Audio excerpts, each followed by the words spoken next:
আসসালামু আলাইকুম। প্রিয় দর্শক, আপনারা সবাই কেমন আছেন?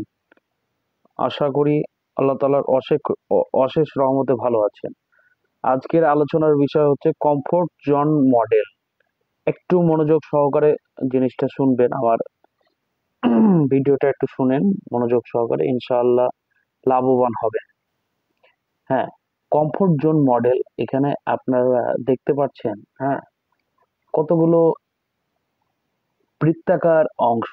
এই যে এখানে এটার নাম হচ্ছে কি কমফোর্ট জোন। মাঝের বৃত্তটা যেটা দেখাচ্ছে, আমি আমার মাউস দিয়ে মানে জিনিসটা দেখানোর চেষ্টা করছি। মাঝের যে বৃত্তটা সেটা হচ্ছে কমফোর্ট জোন মডেল।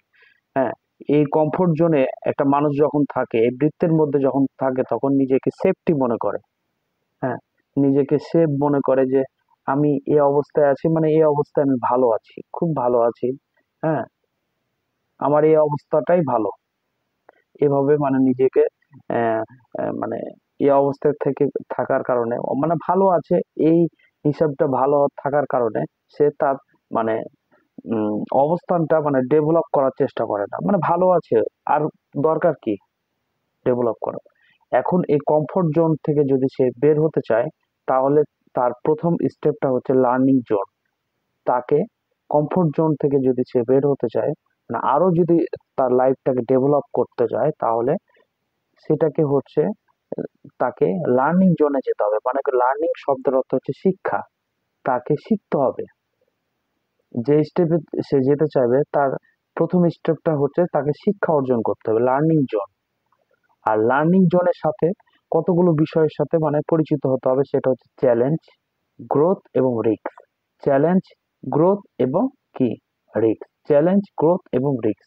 লার্নিং জোনে থাকবে কি চ্যালেঞ্জ থাকবে, চ্যালেঞ্জ নাও শিখতে হবে। তারপরে কি হবে, গ্রোথ হবে। তারপরে রিস্ক নাও শিখতে হবে। হ্যাঁ, তাহলে চ্যালেঞ্জ এবং রিস্ক, এই দুইটার সমন্বয়ে তার মানে ডেভেলপটা মানে কি আস্তে আস্তে গ্রোথ হবে ইনশাআল্লাহ। আর তাহলে এই স্টেপটা হচ্ছে কমফোর্ট জোন, মানে সেফটি জোন থেকে সে বের হতে চাইলে তাকে লার্নিং জোনে যেতে হবে। লার্নিং জোন মানে হচ্ছে তাকে শিক্ষা অর্জন করতে হবে।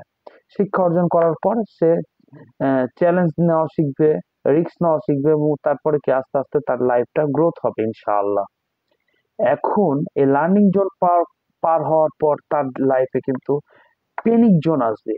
তার লাইফটা খুব পেনিক, পেনিক মানে কি খুব কষ্টকর।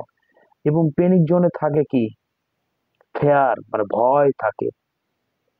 হ্যাঁ, তারপর হচ্ছে প্যারালাইসিস। হ্যাঁ, এই সকল উপাদানগুলো পেনিক জোনে থাকে, ঠিক আছে? তো এই আস্তে আস্তে লার্নিং জোন থেকে পেনিক জোনে যখন আসলো, তখন তার মাঝে অনেক পেনিক, পেনিক মানে অনেক কষ্টদায়ক একটা জীবন শুরু হয়ে গেল, ঠিক আছে?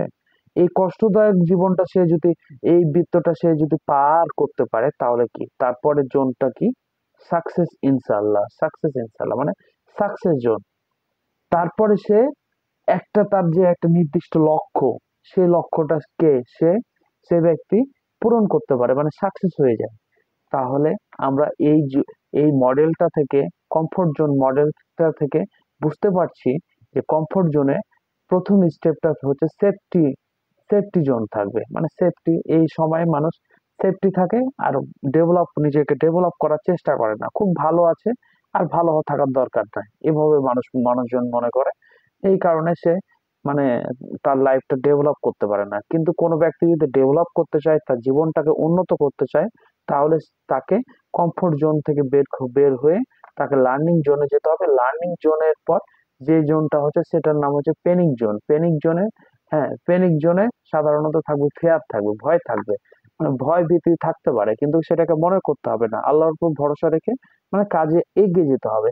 যখন সে এই স্টেপটা যখন পার হতে পারবে, তখন তার লাইফে সাকসেস ধরা দিবে ইনশাআল্লাহ। তাহলে এই স্টেপগুলো আপনারা